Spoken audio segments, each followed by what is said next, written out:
Assalamualaikum warahmatullahi wabarakatuh. Perkenalkan, saya Ishak, mahasiswa PPG dalam jabatan kategori 2 tahun 2022 dari LPTK Universitas Negeri Makassar, Sulawesi Selatan. Saat ini saya mengajar di SMP Negeri 2 Rambangkuang, Kabupaten Ogan Ilir, Provinsi Sumatera Selatan. Berikut saya akan melaksanakan praktik PPL Aksi 3 di kelas 8 dengan materi keunggulan dan keterbatasan antar uang dalam permintaan, penawaran, dan teknologi. Kali ini saya akan menerapkan model pembelajaran Problem Based Learning. Selamat menyaksikan. Assalamualaikum warahmatullahi wabarakatuh. Waalaikumsalam. Silakan duduk anak-anak. Silakan.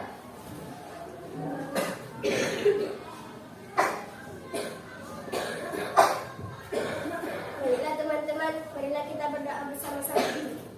Berdoa mulai. A'udzubillahi minasyaitonir rajim. Berdoa bersama. Baik, selanjutnya untuk pertemuan hari ini Bapak absen dulu ya.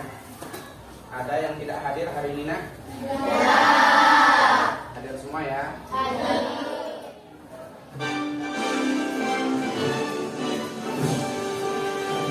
Indonesia tanah airku, penuh pada. Dulu saya tanya ini ya. Ada nggak yang pernah pergi ke Tanjung Batu ya? Ada. Banyak ya. Semuanya pernah? Pernah? Saya tanya lagi, di Tanjung Batu ya, coba kamu ingat-ingat, yang di Tanjung Batu ada tetapi yang di desa kita tidak ada, itu apa ya? Indomaret. Apalagi ya, sungguh-sungguh nak, jangan main main. Karena apa? Nanti di ujung akan ada soal evaluasi. Yang mana ketika kamu belajar sungguh-sungguh, saya pastikan soal evaluasinya akan mudah kamu lalui dan mudah kamu jawab.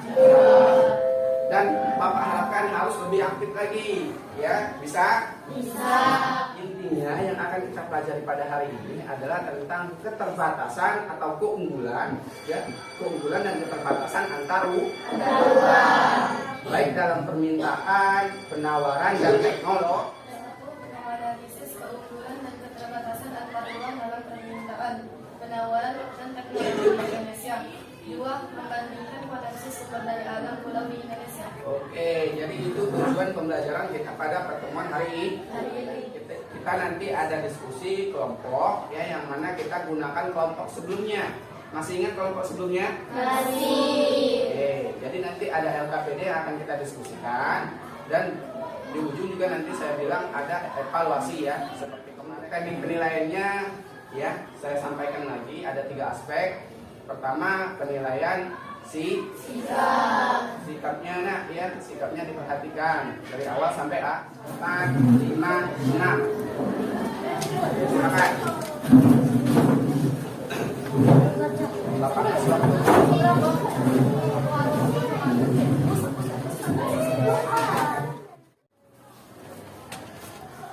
Sudah diamati? Kelihatan semua ya? Jelas gambarnya ya? Gambar apa ya kira-kira? Gambar 1 itu. Mana kelompok 3? Beri tangan. Nah, Tasya, gambar apa itu? Orang yang sedang memetik buah di dalam kebunnya. Oke, gambar orang yang sedang memetik buah ya. Nah, saya tanya. Silakan ditulis. Saya kasih waktu sebentar untuk merumuskan pertanyaan. Nanti Bapak minta dikumpulkan saja, karena papan tulis kita penuh oleh layar ya. Oke, silakan saya kasih waktu sebentar. Pertanyaannya itu disatukan, dari si A, si B disatukan di satu buku, disalin saja. Nanti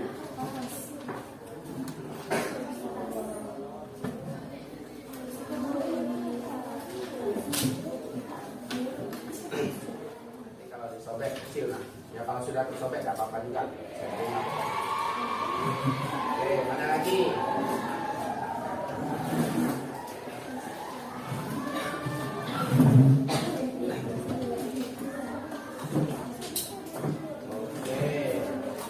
silakan.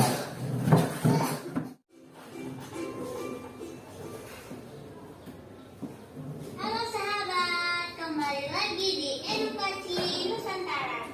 Materi PES kelas 8 semester 2 pertemuan 1 tentang keunggulan dan keterbatasan antar ruang dalam permintaan, penawaran, dan teknologi. Di kelas 7, hal ini dapat terjadi karena perbedaan keadaan geografis masing-masing daerah. Setiap daerah di Indonesia memiliki sumber daya alam yang beraneka ragam. Ada yang memiliki kelapa sawit, ada juga yang memiliki emas. Perbedaan potensi inilah yang dapat mengakibatkan terjadinya permintaan dan penawaran yang menimbulkan aktivitas perdagangan. Kasih waktu sebentar, sekitar 5 menit. Anak-anak silakan mengumpulkan informasi lagi, bisa dalam bentuk teks ya. Di situ Bapak susun teks, boleh dibaca. Nanti setelah selesai ada teks di situ ya. Teksnya dibaca.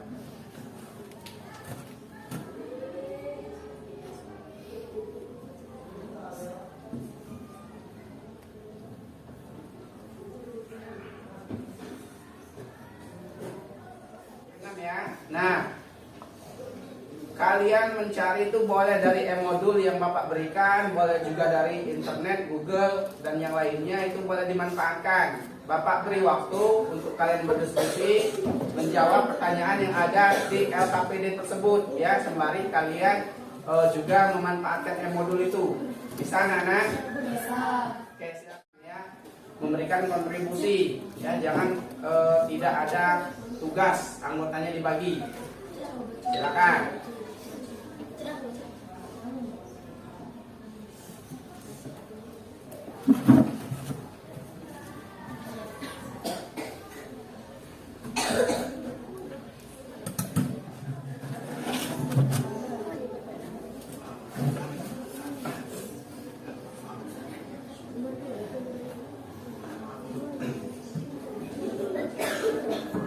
Selesai.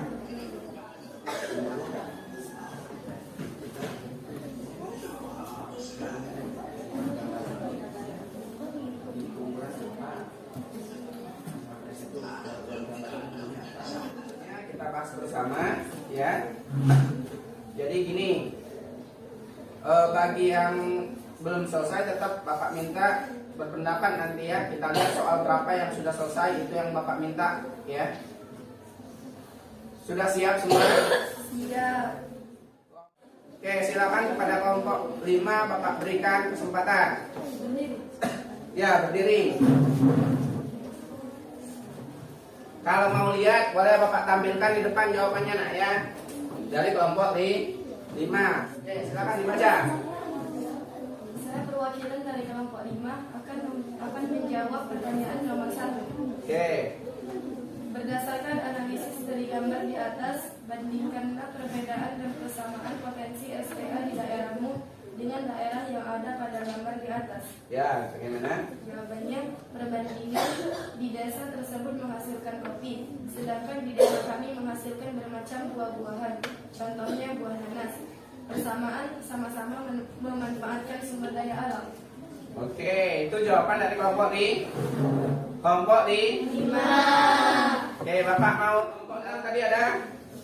Oke, silakan dibacakan jawaban apa untuk soal nomor 1 itu. Oke, silakan satu orang. Persamaannya tanaman kopi tersebut tidak ada di desa kita. Perbedaannya pada produksi kopi yang sudah jadi. Oke, diulangi, coba tegak nak, biar yang lain kelihatan. Coba sebelum Bapak lanjutkan, konsentrasi. Konsentrasi liburan. Saya ulangi, konsentrasi. Oke, coba diperhatikan. Apa jawaban kelompok 6?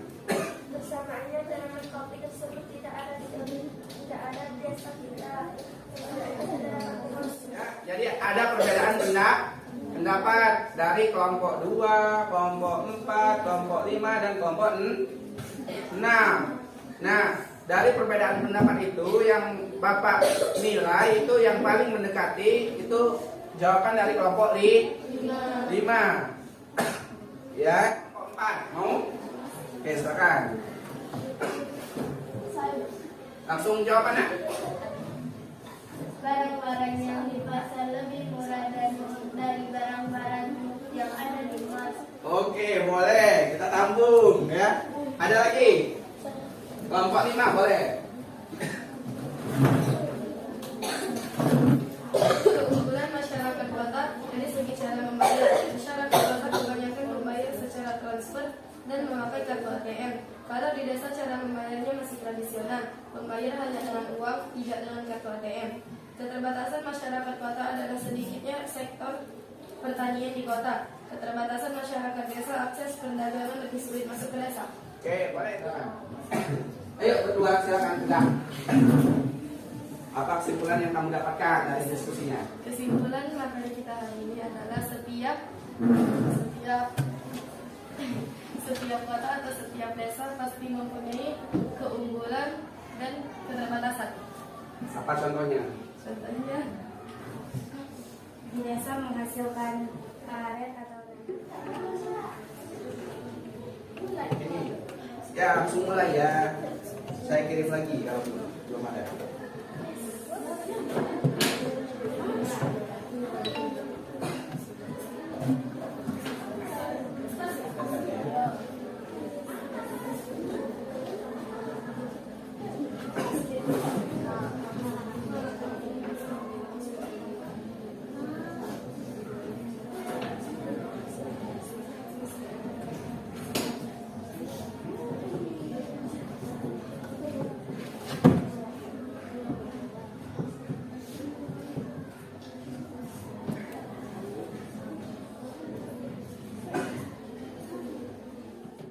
Ini sudah di penutup ya. Bapak minta kalau ada yang kurang jelas dari awal pertemuan tadi, boleh ditanyakan. Ya, boleh bertanya. Ada pertanyaan? tidak. Oke, pertanyaan sekarang Bapak minta ya sedikit saja waktunya, HP-nya kita gunakan lagi untuk mengisi link refleksi. Link refleksi seperti pertemuan sebelumnya. Bapak kirim dulu linknya. Nanti diisi sesuai dengan apa yang anak-anak rasakan ya. Tidak usah takut untuk mengisi karena tidak ada identitas di sini ya. Oke, silakan. Saya kirim linknya. Oke, ada linknya? Ada. Google Form ya. Silakan diisi sebentar nak karena pertanyaannya tidak banyak. Silakan. Ini refleksinya. Ya, jawab. Ya, jawab. Kesimpulan lagi terakhir ini kesimpulan sebagai penutup. Jadi anak-anak, saya tekankan ya, kita sudah mempelajari materi ini bahwasannya di setiap ruang itu, di setiap tempat itu punya keunggulan dan keterbatasan. Begitupun kita sebagai individu. Kamu semua pasti punya keunggulan dan keterbatasan. Coba anak-anak yang Bapak ingin tekankan di sini ya, kembangkan apa yang menjadi keunggulan kalian. Ya, jangan fokus pada keterbatasan. Karena manusia tidak ada yang sempurna. Jadi fokus saja apa yang menjadi keunggulan kamu. Oh, saya unggulnya di sini di matematika misalnya. Oh, saya unggulnya di sini menghafal Quran misalnya. Itu tetap semuanya bagus. Ya. Semuanya baik dan bagus. Itu perlu kamu asah, kamu tekankan, informasikan untuk kegiatan selanjutnya. Di pertemuan selanjutnya Bapak minta anak-anak sekalian baca materi tentang peran pelaku ekonomi ya di emosi. kita pernah